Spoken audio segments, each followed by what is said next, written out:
What company secrets can you reveal? I worked at a White Castle from 2000 to 2003. It was clean. Nothing super disgusting at all. All of the equipment got a thorough cleaning every 24 hours. The floors were mopped regularly, walls were wiped down, everything. The food was always fresh. If the burgers cooled enough for the buns to get hard, they were trashed. If fries/sides sat under heat lamp for 15 minutes, they were trashed. We threw away a lot of food. We had to track it all for inventory purposes, and filled up a couple pages a day of stuff we threw out. Even when the bulk of the crew was teenagers, we really were trying to work fast and do a good job. Every year or so, they made us get timed on the griddle by a regional manager. Everyone had to do it. Starting with a clean griddle, you had to fully prepare, box and bag 30 hamburgers as fast as possible without cutting any corners.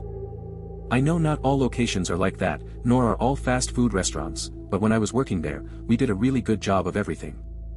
Just wanted to share a happy story. Sounds like you had a decent experience working there. It's good to hear that cleanliness and food quality were priorities. Throwing out food might seem wasteful, but it's nice they cared enough to not serve anything that wasn't up to standard. Getting timed on the griddle sounds intense but also kind of fun in a way. Glad to know it was a positive experience for you overall. It has been several years, but when I worked at certain satellite TV company, they had a value system for customers. You are valued at 1 to 5 stars, based on how much you spend, and how much they value you as a customer. If you are a higher star value, they will do basically anything to keep you. You will get a ton of services and equipment for free, and they will bend over backwards to keep you from canceling. If you are a 1 or 2 star, they don't give a shit. Especially 1 stars, because it usually means that you are late all the time, or that you don't spend very much. If you call in asking for deals or credits, they won't give it to you. If you threaten to cancel, no one cares. Also, there are special phone lines for people they consider VIPs. They never have to wait on hold, and only special employees are allowed to take the phone calls. Those with higher star ratings get all the perks while lower rated folks are pretty much ignored. It's a clear indication of how businesses often operate. Money talks. The whole VIP line concept also shows a significant divide in customer service. Feels pretty unfair for those at the bottom, but that's how the system works. I used to work for a large smartphone company. During development, we used to go through phases: engineering verification testing stage, design verification test, production verification test, and finally mass production. Each stage was meant to have checkpoints in order to ensure that the final product was built with good quality and any known bugs would be able to ironed out before the product launch. Any bug that was not resolved would potentially have the ability to delay the launch. Except that there is a thing called waivers.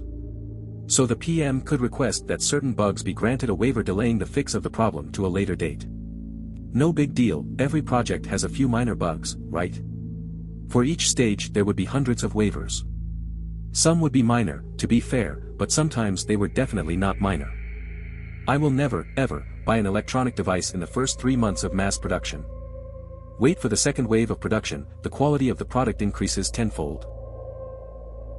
That makes sense. It sounds like they had a lot of issues to deal with. If there are hundreds of waivers at different stages, it's a sign that the final product might not be that reliable when it launches. Waiting for a second wave seems like a smart move. Many people probably don't realize how many bugs might be lurking in new devices. Worked in retail jewelry in Australia. This would apply pretty much everywhere. Most all items for sale, the exception would be promotional pieces or special collections, has a minimum and a maximum price. Don't take for face value that the price is what you have to pay. Ask straight up, what is the min on this item? Say it like you know what you are talking about. Sometimes the min price can be hundreds lower than the displayed price. Michael Hill Jewelers will clean all jewelry for free. This looks like some straightforward advice for buying jewelry. Knowing about the minimum and maximum prices can really help save some money. It's a good tip to ask about the minimum price directly. Also, it's nice to know that places like Michael Hill offer free cleaning services. Try to avoid going to dental chains. Aspen Dental, etc. They push you to get procedures done you don't need, and your appointment times are usually as fast as the doctor can find the first thing that's wrong. Doctors are overworked and this increases the chance they will mess up. If you can't pay, they help you finance, but you'll get hit with a 20% plus interest rate when you miss your first payment. They also overwork and underpay staff, which leads to disgruntled staff who don't care. And like all public service positions, there's no backbone against shitty patients, you have to bend over backward and kiss their asses. The only way it works, and it does, is when you have caring, skilled staff across the board. This rarely happens due to high overturn. I had to get out when the new doctor at our office pulled too many teeth in a procedure and had to give a patient a full denture instead of a partial. He blamed the assistant and she was fired. The lab was overwhelmed with extra work from his mistakes. I didn't feel the doctor cared about anything but money and I couldn't morally do it. I couldn't say he was a good doctor when deep down I knew it was a lie. Reasons I hate commercialized medicine. It sounds like you had a rough experience in that dental chain. It highlights some real issues with the focus on profit over care. The pressure on doctors and staff just to get things done is not good for anyone involved. When the system prioritizes money, patient care often suffers. It's unfortunate when people get caught up in practices like that. Finding a place that values actual care seems to be key. Apple, all techs and genius employees are fully aware of widespread issues well before they are officially released to the public. They are never discussed at the morning staff meetings with management present but are always a source of discussion in the 3 to 3:30 tech staff meeting. For example, it got to a point where I would replace an iPhone 6 Plus for the display issue and sometimes had to replace the replacement 2 to 3 times while the customer was waiting. It was embarrassing and frustrating that the official release from the company was that the issue was caused by customer misuse. We all knew the truth and the techs with any sort of conscience would bend over backwards to do what we could to right the wrongs. That is one of several manufacturing issues masked as user error or misuse that we tried to work around. Edit. Since this has blown up, I just wanted to state that Apple was an incredible company to work for and treated their employees like gold. I have nothing bad to say in terms of the company on an employer/employee basis. It sounds like there's a disconnect between what the company presents publicly and what the techs deal with behind the scenes. The disparity between customer experiences and internal discussions could be tough to manage. It's good to hear that the company treated its employees well, though. That kind of work environment can be important, even if the product issues are frustrating. Okay, I used to work for a major card service company, and before the law changed, if you bought a gift card to say a Red Lobster and didn't use it for like say a year, it was a distinct possibility that the entire value of that card would be gone due to monthly service charges. So picture me the guy trying to explain to the guy how his $50 gift card was worth nothing, and you can imagine how that goes. Weirdly enough, I ended up loving that job the most due to other types of accounts I used to handle. That was one of the worst parts of my job, honestly. Sounds like a frustrating situation with the gift cards. It's tough when you have to deliver bad news like that. It's interesting you ended up liking the job despite that part. It must have had its nice moments too. Handling different kinds of accounts can keep things varied. Just goes to show how work can be a mix of good and bad experiences. I worked for a cold storage company that held products for Good Humor. The inside of the freezer was minus 20 degrees. One day a friend of mine caught some boxes on the racking causing popsicles to go everywhere. When he stepped off his lift to look up into the racking to evaluate the situation, he stepped on a popsicle causing his feet to fly up in the air and busted his head on the ground. He lasted a few days in ICU and eventually passed. Instead of this being a freak accident and giving us time to deal with it, we were all brought into the freezer to look at the frozen puddle of blood to show us what could happen if we aren't careful. That's a tough situation. Accidents like that can leave a lasting impact. The cold storage environment can be dangerous if precautions aren't taken. It's a harsh reminder about workplace safety and the potential consequences of a small mistake. The imagery of the frozen blood is striking, but it really reinforces the seriousness of always being cautious in a job like that. The Canadian Tire in Port Coquitlam, Canada blocks their emergency exits with metal bars to prevent theft and, consequently, prevents a quick exit in case the overly stuffed and flammables-filled building catches fire. Someone use this knowledge to make some money. I'll take 5%. Edit. As stated in a comment in this thread, I haven't worked there since October/Nov of 2015 and haven't even lived in BC in over a year. If someone in the area wants to check it out, that seems like a very good idea. Didn't realize how serious this could be. The blocked emergency exits were located on the other side of the employees-only doors at the back of the store. I have a picture somewhere, but I'm at work at the moment. I'll try and find them and follow up in another edit. Edit 2, no luck as of yet finding that picture. My computer has 4 years worth of pictures, most of them sorted in terrible ways. Probably doesn't help that I used to make stop-motion movies and still have all the individual pictures. Probably better off waiting for someone who lives there to get a picture, assuming the store still does this. If not, I guess the coast clear. If so, I know what I'm doing tomorrow. Good night. This situation with the blocked emergency exits is pretty concerning. It's odd that a store would prioritize theft prevention over safety. The thought of making money off this feels a bit sketchy, though. It might be better to just report it instead of looking for a payout. If someone can get a photo, that could help raise awareness. But yeah, the priorities here seem messed up. Good night. REI keeps track of everything you return, just like they keep track of everything you buy. If you abuse their return policy too much, people renting things for a few days or a weekend before returning them are the biggest perpetrators. They'll just stop taking your returns. I guess it's less of a secret and more of a "don't be an ass" warning. Edit, this got a ton of attention, so I'm just going to point out that there's loads of people saying that lots of stores do this as if every store's return policy is as generous as REI's. It's interesting how return policies reveal a lot about customer behavior. Stores like REI have to protect themselves from that. It's a pretty straightforward message: don't take advantage of the system. Also, return policies definitely vary between stores, so people might want to consider that before assuming all places work the same way. Regal Cinemas movie theaters has something called a per cap. Per caps are calculated by dividing the attendance by how much concession sales there are.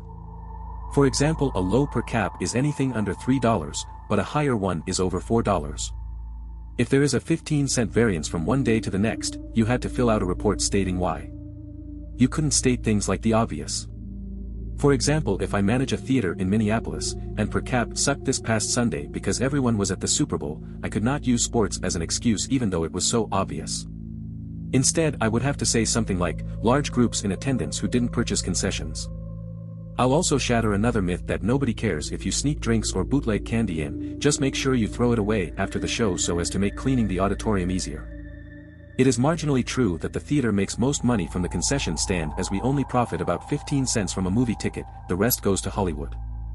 However, in the summer, running all that AC, neon, ice machines, etc., it wasn't uncommon for the electric bill to hit $30,000 or so. Plus rent to the mall was another $60,000 a month, so you know. I've got a lot more if anyone cares. Seems like managing a theater is more about the concessions than the movies themselves. The numbers they track for per caps are wild, especially with all those rules around reporting. It's funny how people sneak in their own stuff, and it's not a big deal, as long as they clean up after. Sounds like a tough business, really. If you ever hear "Code Brown" over the walkie-talkies at Target, it means they found shit on some of the clothes in soft lines. Edit, most of the time, it was people coming in and trying on clothes while not wearing any underwear. It sounds disgusting. And that's because it was. Few times someone would just dump in the changing room, but most of the time it's because after they tried on the clothes and decided they didn't want it, they would give it back to the employee at the counter to put back, and that's where the dawdle was found. Edit 2, TL my Target was really bad and apparently the only Target where this happened so frequently, they had to come up with their own store code.